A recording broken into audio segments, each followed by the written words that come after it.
Yes, students, welcome back to our biology class. Today I am going to start off with the chapter Human Health and Disease. To begin with, let us have a comprehensive idea of the term health. Health is defined as a state of physical, social, and emotional well-being. And it is just not merely absence of disease, so that a person can lead a economically productive and socially useful life as per WHO. So this definition states that it's just not merely the absence of disease which signifies a healthy person. A healthy person should be emotionally, socially, and physically well. Now comes the question, how can we characterize good health? Definitely, the first parameter of good health is absence of any infection or deformity in the body. Along with it, a person should have no dietary insufficiency. That means the person should not suffer from any deficiency of any of the nutrient that the person is having in food, which is required for proper growth of the body as well as the mental growth. The third being the mental maturity and alertness. A person should be matured enough according to the age to be able to think and respond, and should be mentally alert to respond to any of the external stimuli. A person should be free of any mental anxiety, depression, or any sort of mental pressure. He should be free of any sort of drug addiction. And then he should bear a healthy social interactions with the peers and the different family members. He should be able to interact and have a productive life. So these are just few characteristics of a healthy person. Now, how a person becomes aware, or what are the factors for a good health? What are the requirements for a good health rather? The requirement for a good health is balanced diet. Definitely you all know all the dietary nutrients are essential for the growth and maturity of the body. So none of them should be insufficient in our diet. Second, maintenance of personal hygiene. Nowadays, due to corona, you all are very much aware of the personal hygiene. To wash your hands before having food, personal cleanliness are the factors of personal hygiene. Then the domestic hygiene. To clean your households and your area free of any garbages and waste materials, etc. Next, regular exercise is a must, along with yoga, to maintain a better or a good health. Next, vaccination for protection from the common diseases. This is must to maintain a good health. Next, proper disposal of waste, because any accumulation of waste material, garbages around your society, around your houses or complexes are going to give rise to the vectors and the microorganisms causing the disease, which are a hindrance to your personal health community health. Yes, students, now we are going to see disease.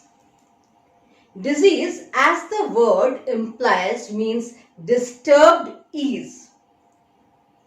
That means any disorder or dysfunctioning of the body that results in the reduction in the mental and physical efficiency of the body. And they are reflected through the signs and symptoms. Now student, in earlier days, this disease was thought to be caused by imbalances of the humors, different types of humors or the liquids or the juices present in our body. But nowadays, we have understood the complete picture of the various causes of various types of diseases. These diseases can be classified primarily into congenital and acquired. Congenital diseases are those diseases which are present right from the birth. And acquired diseases are those that we acquire in our lifetime. Now, congenital diseases can be hereditary because they are caused by some genetic disorders. It can be physiological, as in case of disformed body organs, or it can be transplacental. That means the mother is suffering from some disease and that gets crossed, or the causative organism gets crossed through the placenta, causing the same organism in the unborn baby. As in case of, say, syphilis and HIV, where if the mother is a carrier of the disease, the baby automatically carries the disease right from the birth. Now, as I said, acquired diseases are acquired by the person in their lifetime. They can be of two types: infectious and non-infectious. The infectious diseases are the communicable diseases that can get communicated from one person to another, either directly or through some vectors or through some articles or other things. Now, infectious diseases are again classified into various types depending upon the causative organism. It can be a bacterial disease like typhoid caused by Salmonella typhi. It can be a viral disease as the cold and flu, or your recent COVID. The next is protozoal, caused by protozoa or maybe dysentery. Fungal diseases like ringworm disease, and helminthic diseases caused by the helminths or the worms like ascariasis, caused by ascaris. Now, the non-infectious diseases can again be of various types. It can be deficiency disease, as in case of protein energy malnutrition we have seen, kwashiorkor and marasmus. Then it can be degenerative diseases, the deformed or autoimmune diseases, the allergies, different types of allergies. And nowadays it's very much in, spreading, or it's very much seen, the allergy due to pollutants or allergies to different drugs is very common. Next is addictive, the drug addiction, the alcohol addiction, the tobacco addiction, etc. And the last is cancer. Students, next we are going to see each of the infectious diseases in detail.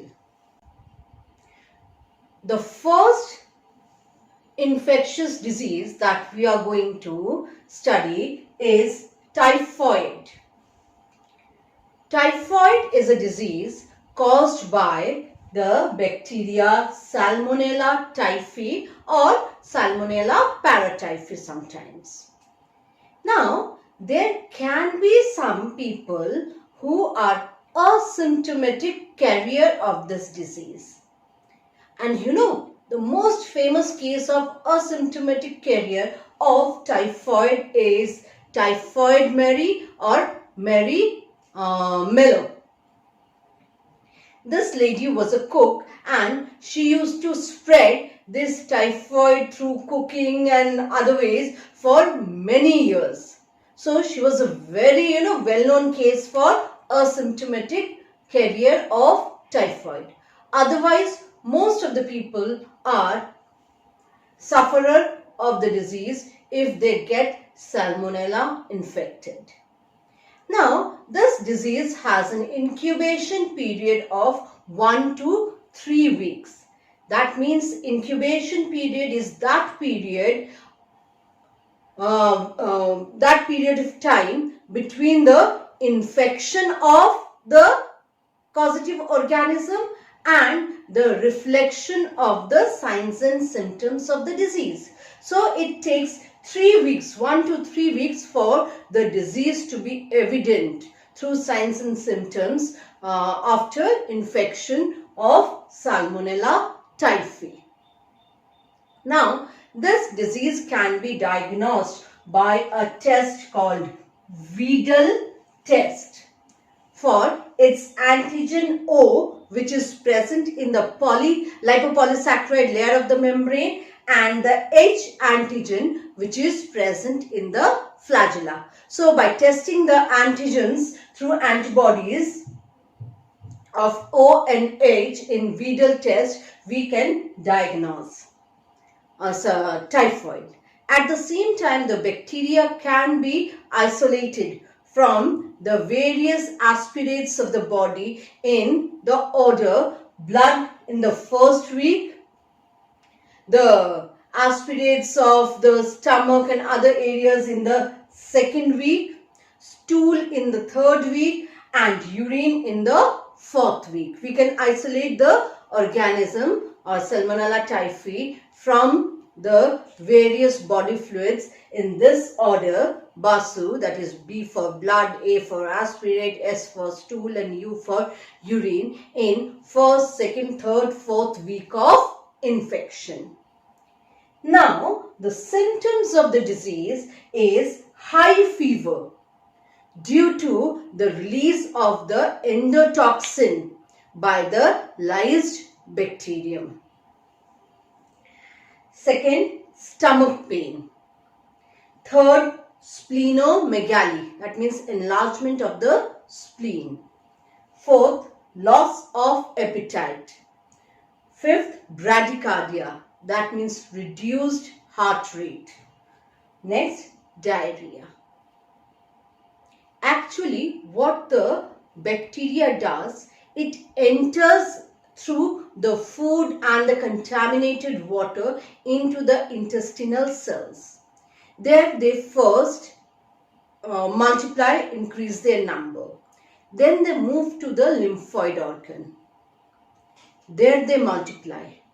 And then they spread to various organs, liver, spleen, kidney, other organs for infection.